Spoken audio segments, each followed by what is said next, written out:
As the willows whispered wildly, I passed under and through them. With their many fingers passing over me, they brought an already steady, girlish giggle to a hearty laugh. I knew that my sisters were not far behind, but as sure as a siren's call, they could always find me from my laughter. I traveled through the far meadows to the edge of the marsh. I rolled down the ocean of tall grasses and stopped face up at the bank. Looking skyward and feeling the warm winds whip against my cheek, I lounged, daydreaming up at the clouds. My dreams, much like the rest of my childhood, had always been so calm and comforting. They were so vibrant in their peace and serenity that at times I longed to sleep, to rejoin that otherworldly place and its many dreamscapes. I had often thought about it before, and have often since. How fascinating it is that in dreams you do not necessarily see things. It is more a feeling you get from your dream, and your mind simply generates images to match. You get the feeling of falling, or of something chasing you, and that gives you the images of coming closer to earth, or of a monster. Nightmares. I did not have nightmares. Like most children, other girls in the village did have nightmares. Nightmares were explained to me, but I did not have terrors to call my own. My dreams seemed constantly filled with ethereal places of heavenly, bright, vivid visages of wanderlust brought on by a constant sense of tranquility. I had always dreamed this way, until I didn't. What's strange is that in those final weeks in the village, my dreams had changed, but at the same time they had not. Where I once dreamed of my windswept oceans of tall grasses feeding into mountains and meadows, I now saw only the same things every time I closed my eyes. I saw things I had never seen before, things that contrasted so harshly to all I had ever known. In those dreams, I saw cold, dark earth packed against red stone walls. I saw a mother who had hair about her face. Mostly, I saw the well. Other images came and went through my dreams in those last few weeks, but the one constant was the well. A well with black, brackish waters in a dark place. Always dark. The well with waters that would move up and over you as they slowly transcended upwards out of the well in small beads, sweating from the surface. I remember the feeling that these small perspirations were at the same time calling to me as they were comforting me. They hungered for me to touch them. In every dream I approached the well, but I never touched it or its waters. Whenever I awoke from these dreams, I remember feeling so odd. Not from the dreams themselves, but from the feelings they gave me. These things, when said out loud to Mother, should have been frightening. So foreign and dark to the only world I had ever known. And yet somehow, I felt the same comfort as I had when traversing my normal temples of trees and green vistas. Maybe for the same reasons I've heard people love to watch wild horses, I loved the well dream. The thing I could not control. The thing I wanted to know more about that always evaded me. My mother did not have much to say about these dreams. She merely brushed them off and told me it was a normal part of growing older. We couldn't always dream of the meadows. On that day, as I laid on the beach of the marshland beyond, I slipped again into that same dream, and dreamt as I often had in those weeks. I dreamt of the well, and of its waters calling out to me once more. I approached closer than I ever had before. I willed myself to reach out and touch the bubbly baubles, to run and to leap into those waters. Yet in my dream, my slow approach never faltered as I drew steadily closer to the well. I felt myself coming to a precipice, about to finally understand what it meant in some way to learn its secrets. I saw my hand climb from my side and stretch out to the surface, coming close to peering over the edge. As I reached the climax of the dream, ready to view the depths of the pool, I felt myself lurch from my slumber once more, its secrets escaping me. "Vilina, wake up!" I jolted from the dream. My sister Blanche's pale face stared down at me with disapproving eyes. The wind carried her golden hair across her face, which she primly swept and placed neatly back in order as I sat up. "Asleep again? Always asleep," she scolded. "I was so close to knowing. I could feel it," I said without veiling my exasperation. "So close to nothing," she chided. "It's just a dream. We all have the dream. The mothers say we all get them as we get older." She spoke factually, and without condescension. I knew Blanche did not approve of my many trips through the forests, or of my general curious and lackadaisical habits. However, being perfect as she was, it was not in her to be snide or rude. She had never shared her own feelings on the matter, or of my actions. "Blanche is right, you know," said Agnes. I looked to see Agnes staring off towards the marsh with the same look of mistrust and concern she gave most things. "We all have the dreams. Mother says even if they terrify us, there is nothing to fear," she continued, her head tilted as she more carefully inspected a frog hopping off into the murk with a little more disgust. Luckily for Agnes, at that moment we all turned as we heard the beginning of the call, the afternoon beginning of the chapel services, and the melodic hum traveling across the valley to all corners. Blanche sighed, no doubt anxiously awaiting her eventual visit through those doors and an end to the longing for the communion with him she had long been promised. She stared off in the direction of the village, lingering just a second before regaining her composure. "We are all too old for this sort of prattle. Any day now we will have our descendants," said Blanche. "We will meet him and see the world beyond. We are far too old to be concerned with dreams and fears. The only thing we need be concerned with is how best to serve him in all ways and uphold the faith as Mother always says." Placing her hands on her knees, she sat perfectly poised for a moment before softening her face with a smile and looked down to me. I was amazed at the way she harnessed the ability to preach at us while always maintaining her calm, sweet, motherly demeanor. It was as if she was perpetually practicing the balance to slip into the perfect motherly role she was destined for. If nothing else could be said, we could all know that Blanche wanted nothing more than to be a mother herself and raise a daughter of her own. She saw me staring up at her, pondering the thought while laying lazily in the sand. I'm sure I had a look of indifference to the sermon. Mother or not, she looked at me, rolling her eyes as she spoke. "Come now, let's get back before service finishes to help with the end-of-day chores." Standing, she held out her hand to me. It was my turn to roll my eyes as I took her hand and she helped me to my feet. Her face turned to confusion as our eyes met, and she looked down. She turned my hand over and I saw her eyes widen. I looked down to see what alarmed her, and took in the sight of my own palm. There was dried blood mixed with the sand sticking to a fresh cut. Before I could even react, she was dragging me to the water's edge. She began vigorously rinsing my hand in the cold, murky waters. Anges yelped at the sight. You can't do that! You can't do that! We don't touch the marsh! We don't touch the marsh! You know that! We do not touch the marsh!" Anges was working herself into a frenzy. Blanche's eyes were wide with panic. However, her voice was still as the waters had been before our interruption. "We have to clean it. Maybe if we clean it, there won't be a cut. Maybe you just put your hand in something," she said. Frantically, she went on waving my hand in the waters. I already knew she was wrong. I must have gotten the cut while rolling down the bank, but even now I don't remember feeling when it happened. I do, however, remember the sting I felt as the waters of the marsh entered my hand. These were not the tranquil calling waters of the well. These were fresh embers.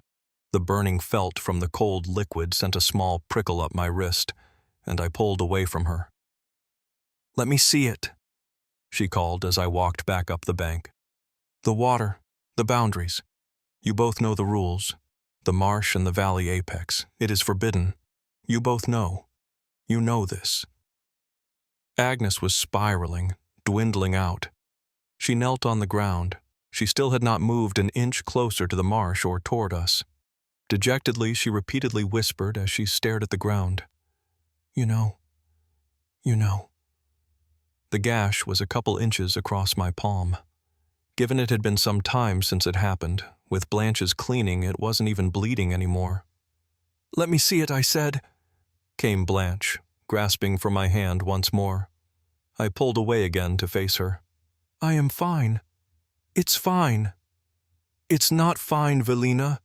You know it's not fine, It is fine!" I yelled. Taking a breath, I straightened. "You sound like her." I pointed at Agnes, who sat still mumbling, now too low to hear. "She is right!" screamed Blanche emphatically, finally losing the cool poise of the perfect promised child. "I know she's right, and so do you. We don't touch the marsh, or go beyond the boundary of the valley's apex. Exiting or going beyond the boundaries before descendance is forbidden. We all know this. You also cannot damage yourself. I only want to help you. We need to find a way to fix this, to hide it if we must." There was a part of me that was touched by her act to help save me. At the same time, I thought about how much of that may be self-preservation. We were meant to be three pure sisters descending as a trio, as he wished. My eyes narrowed. This is hardly my first scrape, let alone on my hands. I pulled up my skirts to show the pale lines and years of healed damage. My arms were much the same. I had been lucky that my hands had never seemed to be harmed, added to the fact that injuries were easily concealed in a world where mothers did not scan over every inch of you. We all wore the white linens from wrist to ankle. People were more inclined to believe you just caught your dress on a snag than you had been injured, so long as you cleaned the fabric well before arriving back home.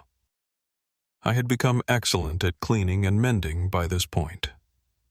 This also wasn't my first time in the marsh. I had spent many a clandestine afternoon wading through the wetlands and sunbathing on the further bank when I knew no one was looking for me. I treasured my stolen afternoons while Blanche devoted more time to housework and Agnes to fetching up her mother's skirts. However, I chose not kick that hornet's nest. I just don't see why he would care at all about a few scrapes over the years, Blanche. Why would he care? Blanche's mouth dropped. We are all meant to come to him as pure as we were born. That is his will. How could you be so careless with all of our futures?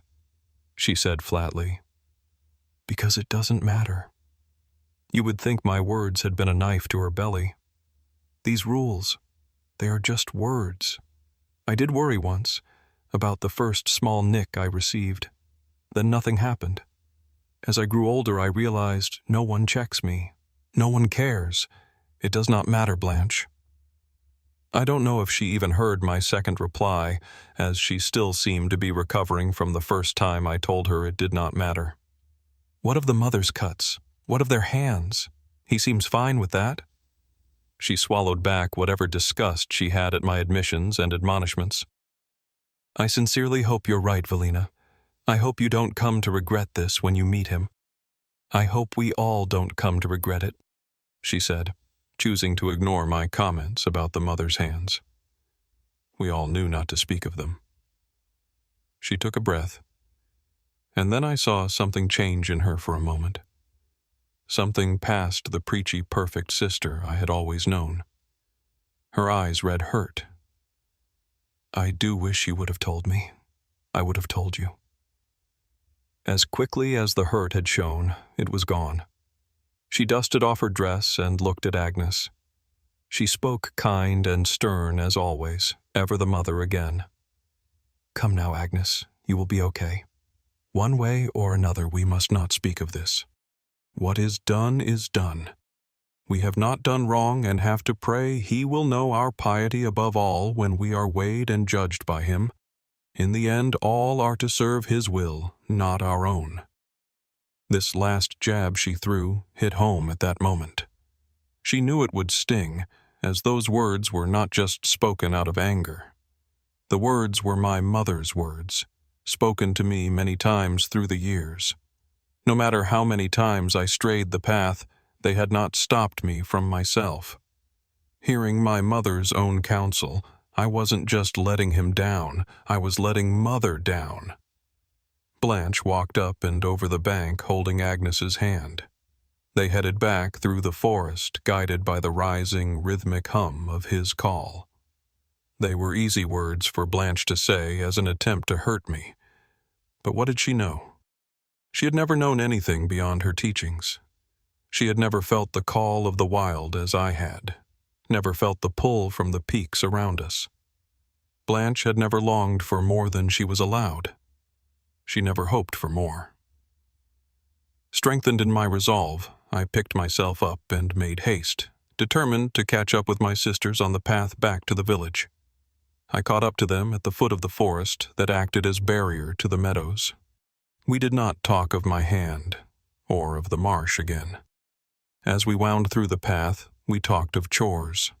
As always, I found it difficult to focus on turning in the animals, washing, candle lighting, dinner preparation, etc. I did my best to act excited to gather the eggs and clean our chicken coop, though I hated the thought. The hens always pecked at me as I nimbly inspected their nests for eggs, not to mention the feeling of fear I felt at the thought of running into Stosh. I didn't have anything that made me feel fear like the other girls did from their dreams, but if I did have nightmares, it would surely have been from that rooster. I shook off the thought and put on a smile as we weaved through the woods. At last we reached the point of the forest that began to thin, the trees making way for grasses, and then nothing but dirt with pink and white petals. The apex of the valley was marked all around us by large flowering dogwood. In the spring, each year they started to drop their blossoms. The petals rode the wind to bless us with their spectacle each year, a welcome reminder of just how much I loved home. If the wilds were the waves of my daydreams, then the village was my port, a place to always return, rest, and repeat. For some reason, the grass and forest refused to overtake the village. I never saw anyone have to clear or remove the woods to make way for new homes or pens.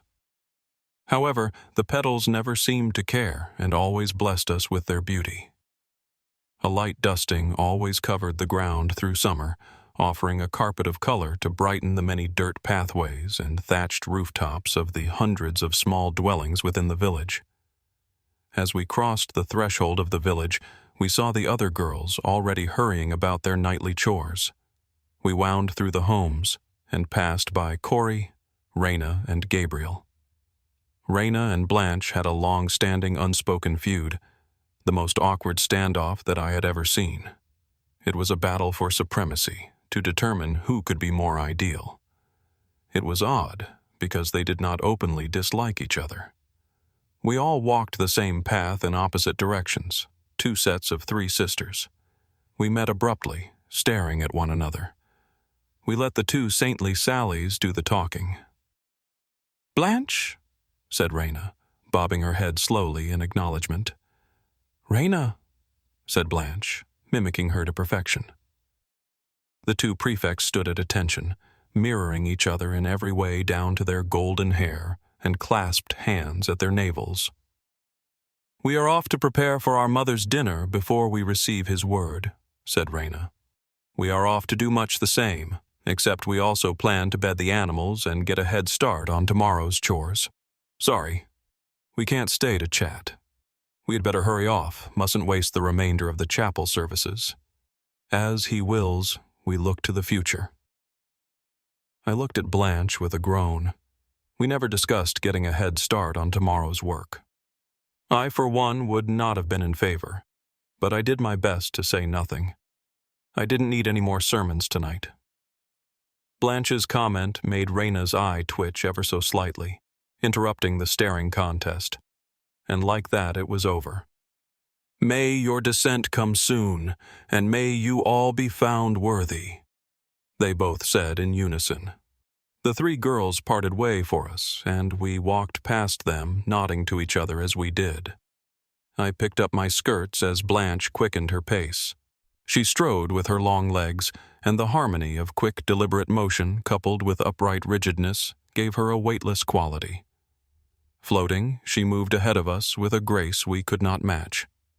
Agnes seemed always ready for the way that Blanche moved with purpose throughout the village. Trusting Blanche to be her eyes, she kept hers to the ground, looking for the imperceivable threats looming to make her take a tumble as she flew. "I can't stand that girl," I breathed as soon as we turned a corner. "You ought not to speak like that about anyone, Vilina," Blanche said. "I know you hate her too. All of her comments about hoping we descend soon. She might as well just say she wants to be rid of us already." "It's just a nice thing to say," said Agnes with a sigh. "I see what she is really saying, and you both know it's true." I spat at the ground. I also couldn't afford to look up at this point, with this pace. "I, for one, am not trying to say that I hope they descend soon to be rid of her. It is simply the proper thing to say," said Blanche, as she came to a stop. Agnes and I almost toppled as we slid to a halt and bumped into one another. Looking up, I saw why Blanche had stopped. We were at the point in our route that took us closest to the chapel. I could see the plainly colored white wood boards that made up its walls, otherwise unadorned. My eyes traveled over the great double doors beyond the stairs that Blanche daydreamed of climbing one day.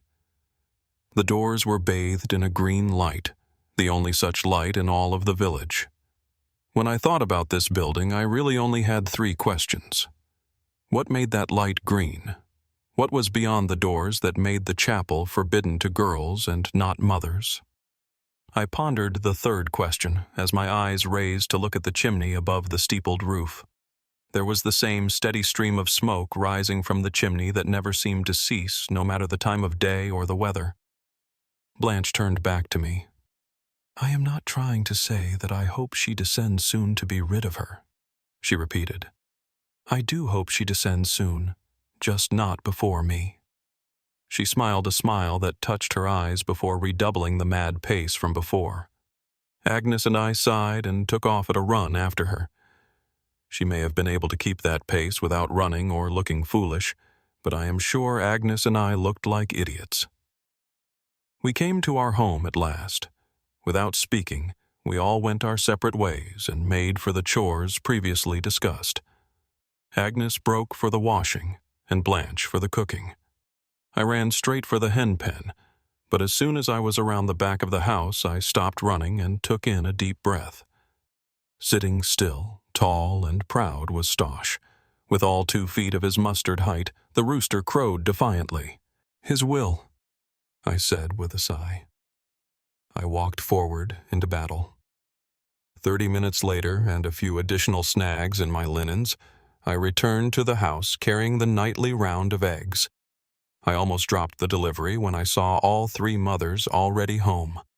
Agnes sat wide-eyed in a chair near Mother Elsa, who seemed to be speaking slowly to calm her. Blanche was hugging Mother Beatrice. She overflowed with joyful laughter while trying her best to maintain a semblance of grace. I was confused until my own mother stood from a chair next to the door. Mother Genevieve looked to me and said what I should have known already. "My child, your time has come. Tomorrow will be the day of your descendance." I did not react as my sisters did. Agnes responded in fear, Blanche in joy, but I did not know how to feel.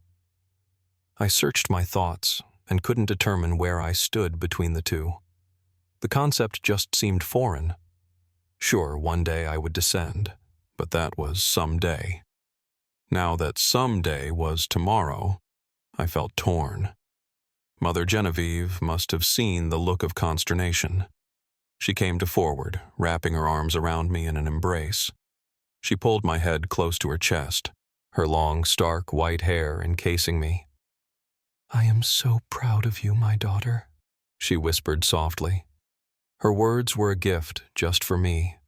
She gently patted my back with one hand, the other stroking my hair delicately.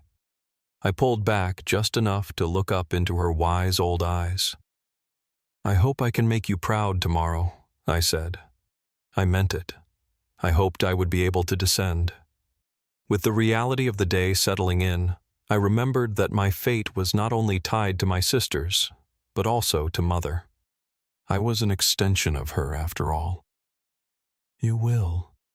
I know you will," she said with a soft, warm smile. She went to hug me again, and as she did, I saw past her. I took in the scene of my sisters' different emotional states. By now, Blanche had moved to comforting Agnes with Mother Elsa. Mother Beatrice stood with hands on hips, a monument to rigid impatience. She looked in my direction with that same look she had given me my entire life. Unbridled, exasperated contemptuousness lit in her eyes. "One of them cries. The other looks like a lost fawn," she said, throwing her hands in the air. "We have spent their entire lives preparing them for this moment. You would think there would be more gratitude. In His name. I told you both that you have been to lax with these two, especially this one," she said, pointing at me. It would only serve that the mother who had raised excellency would have high standards, but Mother Beatrice took this to a different plane. Needless to say, as a girl who wasn't known for following his teachings quite so strictly, I was always a target for a good sermon, or condemnation. "We all handle the descendants in our own way, Beatrice," said Genevieve. "This one hasn't handled anything, ever," she returned flatly. "I think she is handling it just fine. We never know when our day will come or what His will is until He shows us," my mother said, now turning and giving that same soft smile to Beatrice. I loved it when she preached lightly back to her. This wasn't just another set of sisters we watched wrapped in a contended battle of devotion as before. No, this was two titans of divinity. Acting unfazed, Beatrice approached. "The trio must serve their purpose as one. If she does not do her part, this will all have been for nothing." "She will be fine, as will sweet Agnes," said Genevieve, gracing the timid girl with a nod of approval. "They will go. They will descend as He wills. One way or another it will be done," said Elsa quietly as she stood. She spread the creases from her linens with far more creased and crevassed fingers. This was unlike her. Each mother had a different way of dealing with things. My own mother had a philosophy of fighting Beatrice's icy demeanor with warmth and an occasional spark of flame. Agnes's mother chose to handle her with a casual nonchalance, like she did all things. More often than not, just choosing to let her cold stare drill into her uncaring face. Elsa let out a long, deep breath and walked from the room with a slow, tired gait.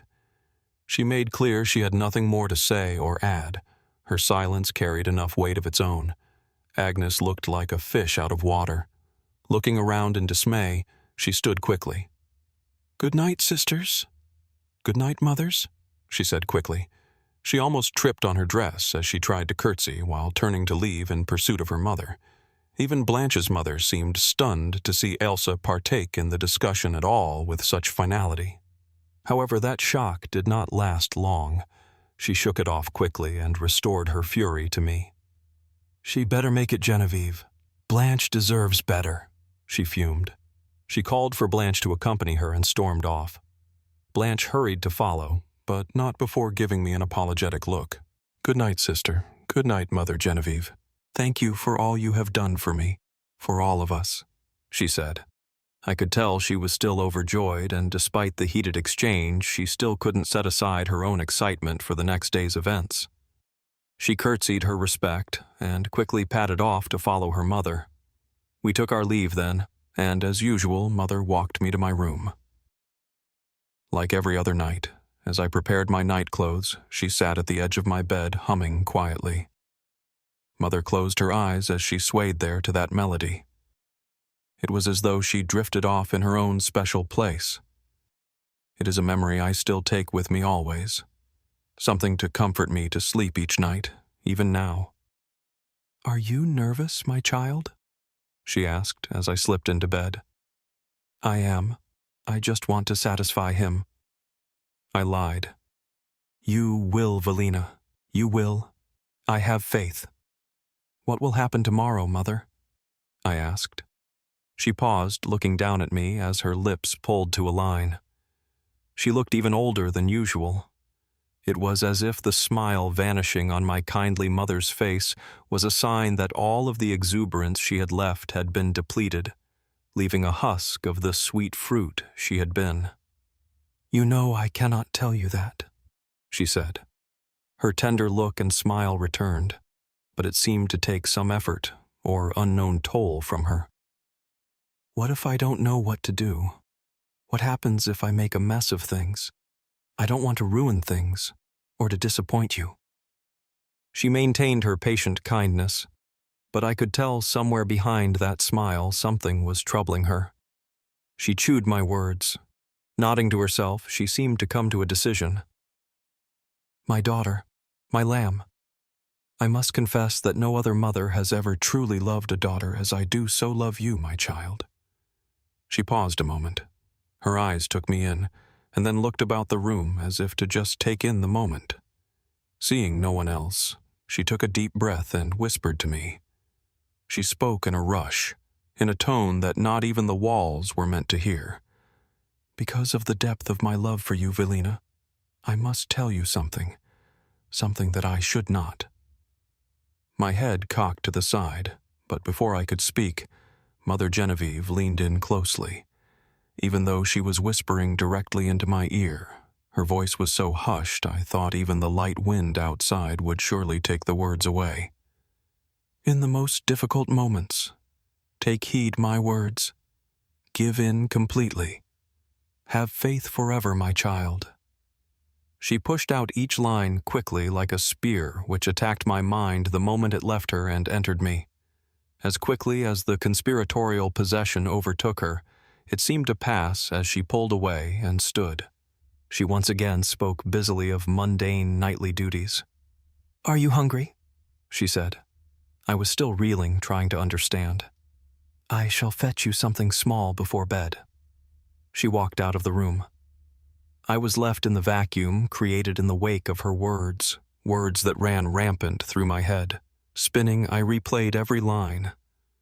In the most difficult moments, take heed my words. Give in completely. Have faith forever, my child. What made this odd was that there was nothing out of the ordinary in anything she said.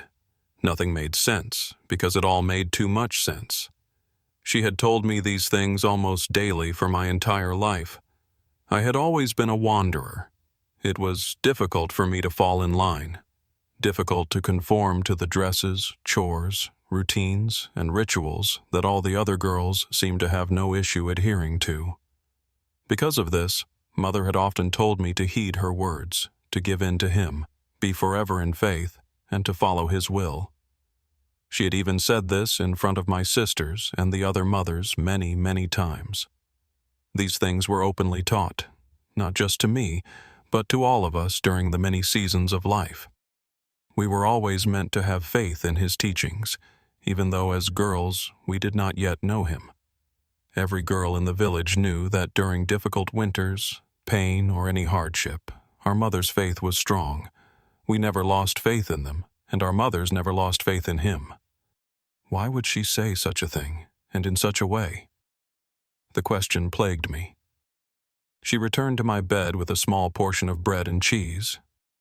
Handing it to me, I could tell that she knew I was vexed. However, along with all other great conspirators, we held a commonality. The unspoken trust that what had been said quietly and in such a way as to never be mentioned again. She sat humming a version of the call at the edge of my bed while I ate. It was my turn to take in that moment now. Seeing her there, I ate slowly. I hoped she would say something else to make it all make sense, but in the end I finished my plate and handed it back to her. She stood, kissed my forehead, and smiled at me one last time before leaving the room without another word. I laid awake mulling the meaning of Mother's words repeatedly until his real nightly call came crashing through the village. The low thrum of the tone reverberated in the small space. The walls shook and my bed pulsed as it lulled me to sleep. In my slumber I floated off to be filled with more dark, moist memories.